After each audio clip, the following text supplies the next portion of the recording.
Bonjour à toutes et à tous, bienvenue dans le podcast La Sueur. Après cette UFC 271, on s'intéresse sur la suite et notamment les commentaires piquants de Khamzat Chimaev à l'encontre d'Israël Adesanya. Zéro lutte pour Israël, donc je cite bien évidemment Khamzat Chimaev, zéro lutte pour Israël Adesanya, de l'argent facile pour moi, je le tuerai en un round. On va voir tout ça avec Big Rusty. Salut Big Rusty. Salut Guillaume, salut tout le monde. Allez, c'est parti pour le générique. Swear.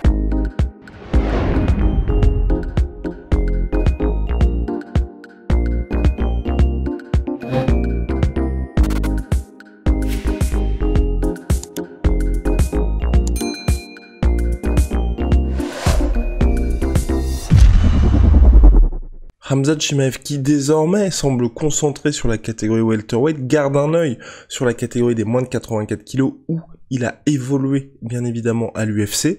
Toi, que penses-tu de cette petite sortie sur Twitter? Personnellement, je pense qu'il y a un petit peu de vrai. Alors, avant de pouvoir répondre à ça, est-ce que tu peux me dire si Henry Cejudo et Khamzat, est-ce qu'ils ont un lien? Alors, Henry Cejudo et Khamzat, ils ont pas un lien. En fait, le lien qu'ils Ils avaient. sont pas chez le même manager ni rien? À l'époque, Khamzat Chimaev était aussi managé par Ali Abdelaziz. Et depuis, il y a eu une séparation entre Ali Abdelaziz et Khamzat Chimaev, je crois à l'amiable, de toute façon. D'accord, ok. Parce que j'aurais la raison pour laquelle je pose cette question, c'est parce que Henry Cejudo lui-même, là, il y a quelques heures, a dit que Khamzat pourrait effectivement facilement disposer de Adesanya. Je ne sais pas s'il a dit facilement, mais en tout cas, il a dit que Khamzat, c'était le plus gros challenge pour Adesanya et que, voire même, il le voyait vainqueur. Donc, ces commentaires-là me font dire, si jamais il était objectif, Henry Cejudo, que c'est quand même vraiment très intéressant qu'un expert de cette trempe-là, et particulièrement en lutte, comme Henry Cejudo, dise ça. Et en gros, ça m'a fait revoir tous les combats de Khamzat et pour essayer de comprendre un petit peu ce qu'il y a de différent, ce qu'il peut amener de différent. Et on verra ça avec des vrais spécialistes de lutte, mais j'ai quand même bien l'impression, et ça c'est ce que disait Henry Cejudo, que la différence effectivement c'est il utilise ses pieds comme des mains et la pression qu'il appose, c'est pas la même chose en fait. Il y a le style Khabib et il y a la lutte un peu plus à l'américaine, disons en MMA en tout cas. Et le style Khabib qu'a donc adopté Khamzat, effectivement, c'est pas du tout la même limonade une fois que tu es au sol. C'est une manière de mettre la pression, de constamment soit peser sur toi, soit frapper, soit mettre une soumission, soit manipuler ton équilibre, soit de toute façon ne jamais te laisser un espace, tout le temps en train d'essayer d'améliorer sa propre position, ne jamais qu'il y ait d'espace entre ton corps, grosso modo, et celui de l'adversaire. C'est vraiment une manière c'est une manière d'apposer une pression à ton adversaire qui est unique et qui est oppressante, mais parce qu'ultra technique.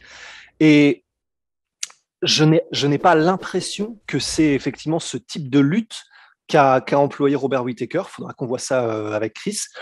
Mais effectivement, du coup, cette agressivité, cette volonté de garder au sol et de faire du dommage et de progresser et de, en gros, tu sais, cette mentalité un peu, en gros, tu te relèveras jamais en fait. Et ce que tu vas prendre dans le laps de temps où je t'aurais mis au sol et où tu vas finir en soumission ou alors en KO ou alors l'arrêt de l'arbitre, ça va être un enfer parce que tu vas constamment en gros, tu sais, essayer de rattraper un peu, de courir, de nager, disons, à contre-courant parce que tu auras tout le temps une étape de retard parce que je vais tout le temps te donner un surplus d'informations en même temps que je te donne de la douleur et en même temps que tu ne t'échappes pas de ce que je fais.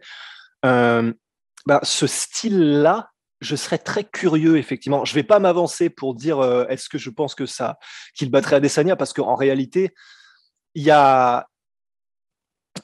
est champion pour une raison, Adesanya. Ce qu'il fait malgré tout, et quoi qu'on en dise contre Robert Whittaker, le fait de réussir à se relever entre guillemets aussi facilement et d'échapper aux soumissions entre guillemets aussi facilement, c'est quand même Robert Whittaker en face. C'est quand même un gars qui a un pédigré énorme, même en lutte, même si effectivement, c'est pas des Daniel Cormier, mais quand même, il est non seulement entouré des meilleurs, en lutte, il a un background et c'est pas n'importe qui quand même, Robert Whittaker. Donc, je serais effectivement très, très, très curieux de voir le style de lutte et même est-ce qu'il peut amener Adesanya au sol. Parce que ça aussi, c'est une autre donnée, en fait. Alors, sur un combat de 5 rounds, si Adesanya n'arrive pas à le mettre hors d'état de nuire, il y a des chances, effectivement, et c'est là où ce sera très intéressant. Mais les manières de mettre au sol de Khamzat jusqu'à maintenant, je pense que Adesanya peut les éviter. Je pense qu'il y a beaucoup d'aura de la part de Khamzat. Et, euh, et tu sais, pour l'instant, j'ai l'impression qu'il a fait un petit peu le même truc à chaque fois, c'est-à-dire soit une feinte de kick ou une feinte de overhand ou de direct, et il plonge direct dans tes jambes. Et en gros, j'ai l'impression que tous les gars qu'il a affrontés sont vraiment en mode, ils savent ce qui arrive. Ouais, mais Et Adesanya donc, en sera gros, aussi Rust quand même. Là, on sera ouais, dans il une saura aussi. situation où je pense que, et c'est ce qui serait intéressant avec ce combat, où des deux côtés, il y aura quand même une très très grosse appréhension. Parce qu'Adesanya, avec ce qui se passe quand même depuis un certain nombre de combats, contre Robert Whittaker, certes, il a jamais été maintenu durablement au sol parce qu'il est extrêmement bon dans les scrambles, mais à chaque fois, les derniers rounds du combat, c'était là où c'était le plus chaud pour Israël Adesanya, quoi qu'on en dise. Et donc, je pense que de leur côté, il y aura, ok, floor is lava, tu vois. Donc, comment dire, le sol est de la lave hein, pour ce. Mais alors, oui, c'est vrai, mais j'ai quand même tendance à penser qu'il y a beaucoup.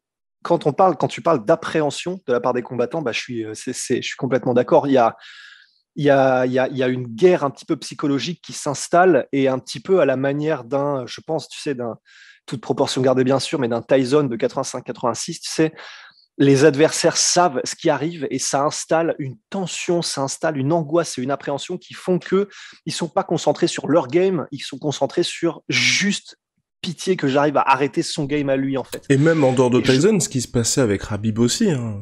absolument, absolument. Mais et c'est pour ça que je pense que Adesanya, il aurait vraiment une approche qui serait différente, tu vois. Je pense qu'Adesanya, il serait pas forcément que obnubilé par putain, faut vraiment pas que je sois mis au sol, faut vraiment pas que je sois mis au sol.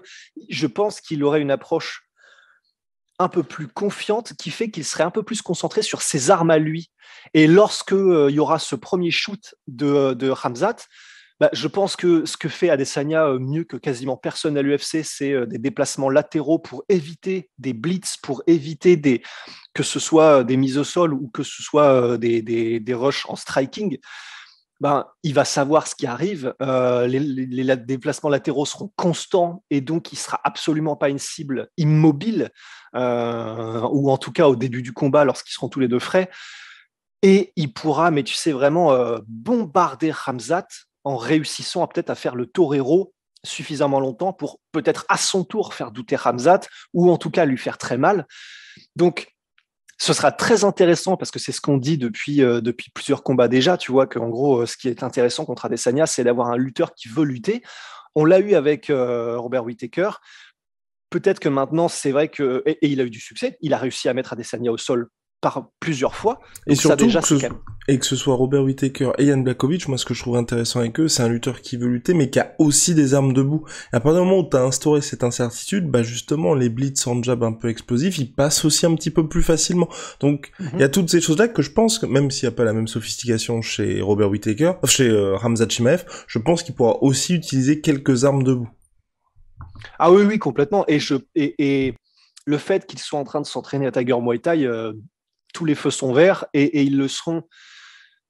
Je pense que ce qu'on voit de Khamzat et sa capacité à tout lier dans le MMA, additionné à un niveau en striking qui serait comment dire, je vais dire de plus en plus bon, mais ça me paraît pas très français comme ça là, mais qui s'améliorera vraiment et de manière nette. Ben, étant donné qu'il a cette compréhension du MMA qui est naturelle, effectivement, plus il s'améliore en striking, plus il sera capable d'être efficace dans les transitions et dans ouais, tu vois, ce qu'il fait par exemple pour mettre Li Jingliang au sol ou gros direct du bras arrière, mais en réalité qui n'a même pas envie de toucher Li Jingliang et qui est juste pour l'amener au sol. Bah, effectivement, il sera peut-être encore plus après avoir progressé comme ça debout dans comment dire, en se rapprochant peut-être un peu plus d'un côté de JSP, tu vois, où il met vraiment les combinaisons, et sauf que après avoir vraiment mis les combinaisons, bah, il plonge dans les jambes, et du coup, effectivement, les feintes marchent, et tout marche ensemble, parce que le striking est réel et qui fait peur. attention, ça fait déjà peur le striking de Khamzat. Enfin, du coup, je me suis aussi rematé ses combats d'avant, même à part le KO contre Merchert, il a les mains effectivement très très lourdes quand même, hein. C'est-à-dire que même sans une technique qui est perfectionnée, même sans une profondeur dans la mécanique de frappe ou dans c'est pas pour rien, même si c'est son partenaire d'entraînement, mais que Alex Gustafsson ne tarit pas d'éloges à propos de Khamzat. Comment dire, la preuve est dans ce qu'on a vu jusqu'à maintenant, quoi. C'est la manière dont il choque ces gars debout. C'est vrai que si derrière il apporte une vraie technique, c'est tendu quand même. Et puis c'est quelque chose que n'a jamais vu Israël Adesanya. Là aussi, moi, c'est la chose qui m'inquiète un petit peu, même si bien évidemment Khamzat Chimaev n'a jamais vu quelqu'un du calibre d'Israël Adesanya en termes de striking. Adesanya n'a jamais affronté de lutteur de ce type-là. Et moi, j'ai peur, pas forcément, tu vois, en gros, que le premier combat, de toute façon, s'ils viennent à s'affronter, je pense qu'il y en aura plusieurs forcément, parce que Khamzat Chimaev est amené à peut-être, pourquoi pas, être champion welterweight et puis ensuite avoir des ambitions dans la catégorie supérieure, mais qu'il y ait une prise de conscience, tu vois, de se dire, ah oui, c'est ce qui se passe quand Israël Adesanya affronte quelqu'un de ce type-là, tu vois. Et qu'on soit pas en mode, il est complètement dépassé, mais c'est juste qu'en termes de style, c'est peut-être le pire pour lui. Et c'est pour ça que moi, je suis pas spécialement confiant d'un choc entre les deux hommes du côté du Stylebender. Ben, je te gâche pas que, en gros, tu sais, tout à l'heure, je me suis fait un petit film dans ma tête, comme on fait tout le temps, comme vous faites probablement vous aussi, vous tous, devant votre écran, lorsque vous imaginez un combat. Et c'est vrai que j'ai pas eu de mal à imaginer un Khamzat qui ravage Adesanya et en gros et qui a un avant-après, c'est en gros que ce soit un passage de flambeau mais en mode vraiment vraiment hardcore où grosso modo Khamzat aura réussi à faire à Adesanya au sol ce qu'il a fait à tous les autres. Ben, je ne sais pas si c'est possible, franchement, j'en sais rien. Et ça se trouve, Adesanya nous choquerait dans l'autre sens en réussissant à se relever de l'emprise de Chimaev, etc. Il n'y a qu'un seul Khabib après tout. Mais, euh, mais ça, ouais, même s'il s'entraîne avec des pontes en jiu-jitsu brésilien, même s'il s'entraîne avec des pontes en lutte pour justement réussir à développer cet arsenal qui lui permet d'échapper à l'emprise de lutteurs, Adesanya, il n'en reste pas moins vrai que lorsque tu es un striker de base, parce que c'est quand même donc ce qu'a fait Israël Adesanya depuis sa plus tendre enfance et ce dans quoi dans quoi il est resté pendant extrêmement longtemps. Ben, c'est le sol et la lutte, c'est quelque chose. Enfin, si tu tombes face à un mec qui a ton niveau de talent et de capacité d'apprentissage et de vitesse d'apprentissage, mais qui en fait lui depuis 10 ans de plus que toi, il y a quand même très peu de chances que tu t'en sortes, quoi. Et j'ai pas de mal à voir effectivement je peux voir de l'autre côté sans souci, hein. Je peux voir des Sanya qui démontent aussi Khamzat debout et que Khamzat n'arrive pas à le mettre au sol. Mais ouais, non, j'ai pas de mal à imaginer un Khamzat qui fait ce qu'il fait de mieux à Adesanya, quoi. Et puis surtout, là, même si vous pouvez dire, les gars, vous êtes en train de vous enflammer, on se base sur les premiers combats de Khamzat Chimaev. C'est possible, bien évidemment, mais on se base sur ces premiers combats où ce qui moi me frappe et qui me fait dire, j'attends bien évidemment Gilbert Burns ou là, clairement, pour avoir une réponse définitive. Mais pour l'instant, il y a aucun des mecs que Khamzat n'a affronté à l'UFC qui a eu ne serait-ce qu'une opportunité de pouvoir s'exprimer.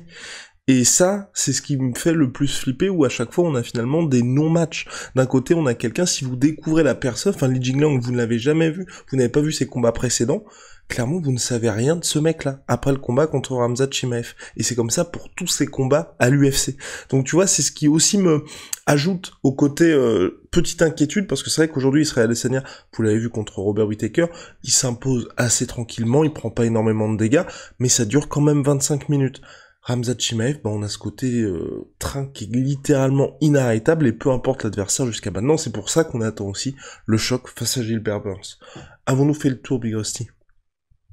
Je crois, j'espère. Il espère, et ça y est, nous sommes complets. Vous le savez, Big Shout à My Sweet Pea. My My sweet protein. Protein, moins 38% sur tout My Protein avec le code La Sueur. Venom, sponsor de l'UFC, sponsor de La Sueur, vous les avez vus tout le week-end. Puis nos savons Onae, you already know, Onae.fr, on est passé en mode 2.0. Si vous nous regardez sur YouTube, un petit pouce bleu, un petit abonnement, ça nous aide énormément. On est aussi sur toutes les plateformes de podcast audio, Google Podcast, Apple Podcast, Spotify et j'en passe.